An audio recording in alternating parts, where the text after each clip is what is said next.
मराठा समाजाच्या ओबीसी घटकातील संभाव्य थेट समावेशाविरोधात आता ओबीसी समाज आक्रमक. ऑक्टोबर महिन्यात नागपुरात निघणार मोर्चा संदर्भातील जनजागृतीसाठी चंद्रपुरात ओबीसी सेवा संघाने आयोजित केली बैठक. मराठा समाजाच्या ओबीसी घटकातील संभाव्य थेट समावेशाविरोधात आता ओबीसी समाज आक्रमक झालाय. ऑक्टोबर महिन्यात नागपुरात या संदर्भात मोर्चा निघणार आहे.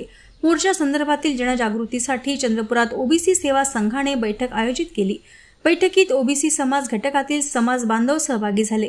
मराठा समाजाच्या झुंडशाहीचा निकराने विरोध करण्याचा निर्धार या बैठकीत ओबीसी बांधवांनी दर्शविला. सकल ओबीसी समाजाची या ठिकाणी बैठक आयोजित केली आणि या ठिकाणी या बैठकीमध्ये ओबीसी समाजातील विविध जाती समूहाचे प्रतिनिधी या ठिकाणी सहभागी झाले. ओबीसी वरती एक संकट आलेलं आहे. मराठ्यांचं जबरदस्तीने शासन निर्णय काढून त्यांचं कुणबीकरण करून त्यांना ओबीसी मध्ये प्रवेश दिलेला आहे.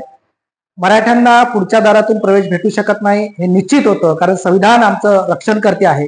परंतु या झुंडशाहीने मागच्या दरवाजाला भगदाड पाडून ओबीसी मध्ये घुसखोरी करण्याचा प्रयत्न केला आहे आणि या विरोधामध्ये संपूर्ण महाराष्ट्रामध्ये खतखत आहे, असंतोष आहे आणि म्हणून नागपूर या ठिकाणी ऑक्टोबर महिन्यामध्ये एक महामोर्चाचं आयोजन करण्यात येणार आहे आणि त्या दृष्टिकोनातून आजची बैठक होती.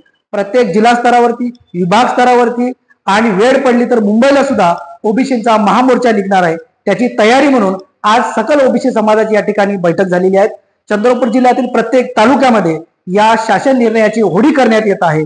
प्रचंड असंतोष समाजामध्ये आहे आणि हा असंतोष रस्त्यावरती उतरून आम्ही ओबीसी समाज दाखवणार आहोत. या दृष्टिकोनात आजची बैठक महत्वाची